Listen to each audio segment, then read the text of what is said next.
Friends, welcome back to my YouTube channel. मेरे पास एक कमेंट आया था कि इस चैप्टर की थोड़ी सी एक और एक्सप्लेनेशन हो, तो मैं आज इस वीडियो में माइक्रो इकोनॉमिक्स के फर्स्ट चैप्टर की एक शॉर्ट सी क्विक सी रिवीजन दूंगी। तो इस चैप्टर का नाम है इकोनॉमिक्स एंड इकोनॉमी। इसमें हम इन दोनों कंसेप्ट्स के बारे में पढ़ते हैं। सबसे पहले हमारे पास आता है कि इकोनॉमिक्स क्या होता है। तो इकोनॉमिक्स वो सब्जेक्ट है, वो मैटर जिसके अंदर हम जितनी भी इकोनॉमिक प्रॉब्लम्स होती है ह्यूमन लाइफ में उनको स्टडी करते हैं, और इनसे रिलेटेड जितनी भी प्रॉब्लम्स होती हैं उन्हें हम इकोनॉमिक प्रॉब्लम कहते हैं या फिर प्रॉब्लम ऑफ चॉइस। क्योंकि इकोनॉमिक प्रॉब्लम्स इसीलिए अराइज होती है क्योंकि हमारे पास बहुत सारी चॉइसेस हैं। अब अगर ह्यूमंस के पास चॉइसेस नहीं होती तो उनके पास इकोनॉमिक प्रॉब्लम्स भी अराइज नहीं होती।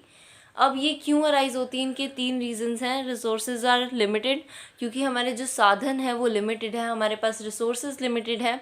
फॉर एग्जांपल हमारे पास जो मनी है वो लिमिटेड अमाउंट में होती है, but humans have unlimited wants. लेकिन आपकी लिमिटेड मनी से बहुत कुछ लेना चाहते हैं।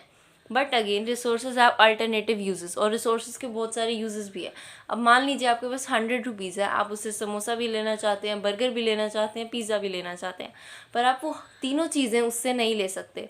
So that's why economic problem arises, और इसी से डील करने के लिए इकोनॉमिक्स को बनाया गया है, उसको पढ़ा जाता है। अब इसमें कंज्यूमर को क्या दिक्कत आएगी? एज अ कंज्यूमर आप क्या चाहते हैं कि आप ऐसा क्या खरीदें जिससे आपको सेटिस्फैक्शन जो है वो मैक्सिमम मिले। वही एक प्रोड्यूसर क्या चाहता है कि वो ऐसा क्या बनाए जिससे उसे सबसे ज़्यादा प्रॉफिट मिल सके।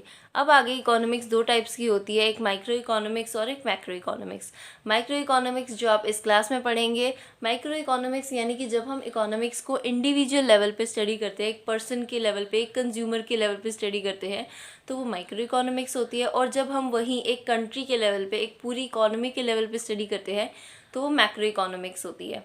और मैक्रो इकोनॉमिक्स आपकी 12th स्टैंडर्ड में आएगी।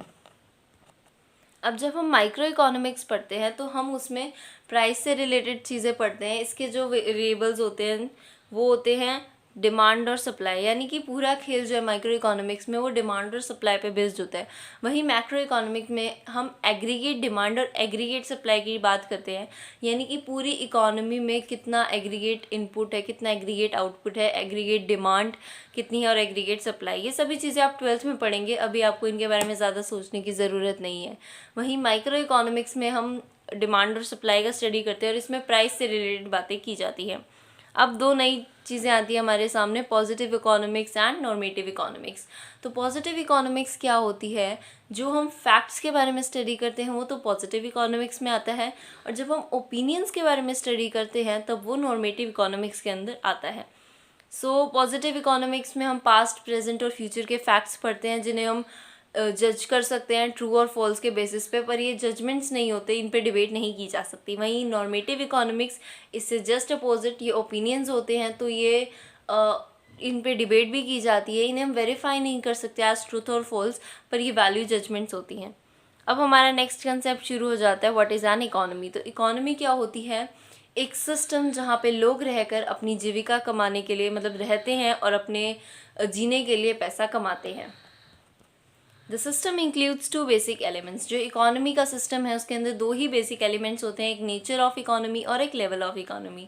सो नेचर ऑफ इकोनॉमी का हम एग्जांपल ले लेते हैं कि एग्रीकल्चरल इकोनॉमी है या इंडस्ट्रियल इकोनॉमी है। वहीं लेवल ऑफ इकोनॉमी में ये पता चलता है कि वो इकोनॉमी जो है वो किस लेवल पे है, लाइक वो डेवलप्ड है, अंडर डेवलप्ड है। अब आ जाते हैं टाइप्स ऑफ इकोनॉमी। सिर्फ 3 टाइप्स के ही इकोनॉमीज़ होती हैं, centrally planned economy, free economy और mixed economy. Centrally planned economy पूरी तरह से गवर्नमेंट के कंट्रोल में होती है, ये पब्लिक सेक्टर में आती है और इसका मेन मोटिव होता है सोशल वेलफेयर। यहाँ पे गवर्नमेंट ही डिसाइड करती है कि वो क्या बनाएगी कंज्यूमर्स के लिए, और इसके एग्जांपल्स हैं China, Russia and north Korea. जब हम फ्री इकोनॉमी की बात करते हैं तो ये होती है मार्केट फोर्सेस पे डिपेंड होती है। मार्केट फोर्सेस होती हैं हमारी डिमांड और सप्लाई, तो यानी कि ये पूरी तरह से एक प्राइवेट सेक्टर के अंदर आती हैं। तो ऑफ कोर्स प्राइवेट सेक्टर का मेन प्रॉफिट क्या होता है? प्रॉफिट मैक्सिमाइजेशन, कि वो ऐसा क्या प्रोड्यूस करे जिससे उनका जो प्रॉफिट है वो सबसे ज़्यादा हो, और यहाँ पे वो वही चीज़ें बनाती हैं जिनसे उन्हें प्रॉफिट मिलता है। और इसका एग्जाम्पल है यूएसए और यूके। फ्री इकोनॉमी को हम मार्केट इकोनॉमी भी कहते हैं और सेंट्रली प्लान्ड इकोनॉमी को हम कंट्रोल इकोनॉमी भी कहते हैं।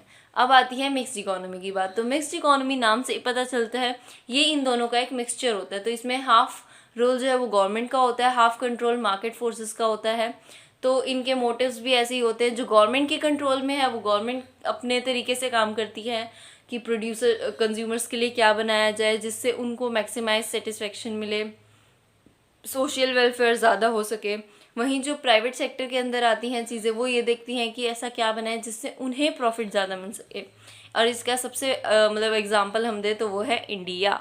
तो फ्रेंड्स, यहाँ पे हमारा चैप्टर 1 एक ख़त्म हो चुका है। मैंने आपको एक क्विक रिवीजन दे दिया है इस चैप्टर का। तो फ्रेंड्स, आई होप आपको ये चैप्टर पूरा कम्प्लीटली समझ में आ गया होगा। Thanks for watching this video, guys. So if you like this video, please do subscribe to my YouTube channel. And don't forget to like this video, guys. See you in the next video.